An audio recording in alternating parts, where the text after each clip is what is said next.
وہ شخص اپنے آخری وقت میں پہاڑ کی مانند کھڑا تھا، اپنے گھر والوں سے کہہ رہا تھا کہ میں بھی ثابت قدم ہوں، آپ لوگ بھی اللہ کی راہ میں استقامت اختیار کرنا۔ اور پھر اگلے چند لمحوں میں اس نے اللہ اور اس کے رسول صلی اللہ علیہ وسلم کی محبت میں پھانسی کا پھندا بھی چوم لیا۔ زندگی جہد مسلسل کا پتہ دیتی ہے، ڈوب جاتے ہیں ستارے تو سحر ہوتی ہے، تختہ دار پر ہوتا ہے وفا کا اظہار، سرخی خون شہیداں سے تاریخ رقم ہوتی ہے۔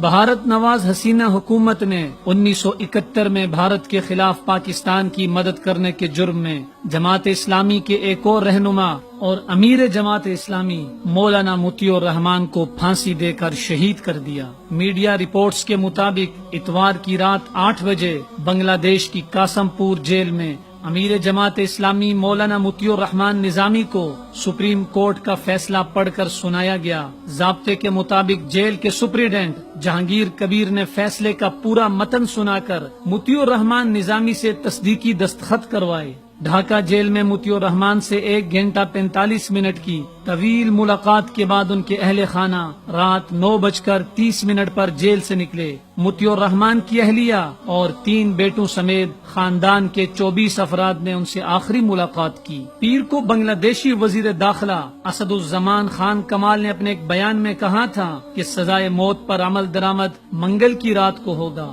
پیر کی صبح مطیع الرحمان نظامی کو ڈھاکہ جیل کے پھانسی گھاٹ منتقل کر دیا گیا اور اٹارنی جنرل محبوب عالم کی جانب سے انہیں سرکاری طور پر مطلع کیا گیا کہ جنگی جرائم میں ان کو سنائی گئی سزائے موت کے خلاف سپریم کورٹ نے نظر ثانی کی درخواست مسترد کر دی ہے اور اگر وہ چاہیں تو صدر سے رحم کی درخواست کر سکتے ہیں، جس پر امیر جماعت اسلامی بنگلہ دیش نے بلا توقف کہا، میرے لیے میرے رب کا رحم بہت کافی ہے، اس کے سوا میں کسی سے رحم کی اپیل نہیں کروں گا۔ جفا کی تیغ سے گردن وفا شعاروں کی کٹی ہے بر سرے میدان مگر جھکی تو نہیں۔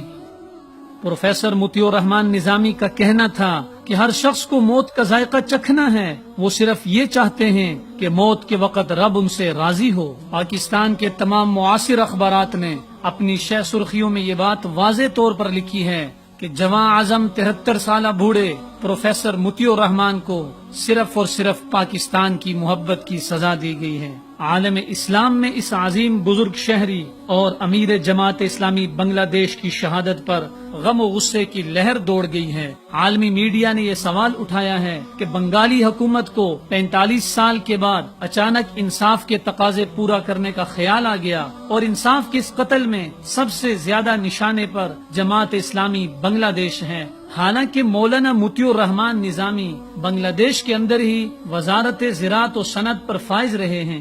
دوسری طرف یہ ایک مسلمہ حقیقت ہے، ہندوستان کو خوش کرنے کے لیے موجودہ صدی میں یہ بدنما اعزاز حسینہ واجد کو حاصل ہوا ہے کہ اس نے تحریک اسلامی کے قائدین کو پھانسی گھاٹ تک پہنچایا۔ دوسری طرف پاکستانی قوم یہ مطالبہ کرتی ہے کہ ریاست پاکستان کی سیاسی و عسکری قیادت نہ صرف بنگلہ دیشی حکومت سے بھرپور احتجاج کرے بلکہ اس وقت تک اس سے تعلقات ختم کر دے جب تک بنگالی حکومت اپنی ظالمانہ اور جابرانہ روش سے باز نہیں آتی۔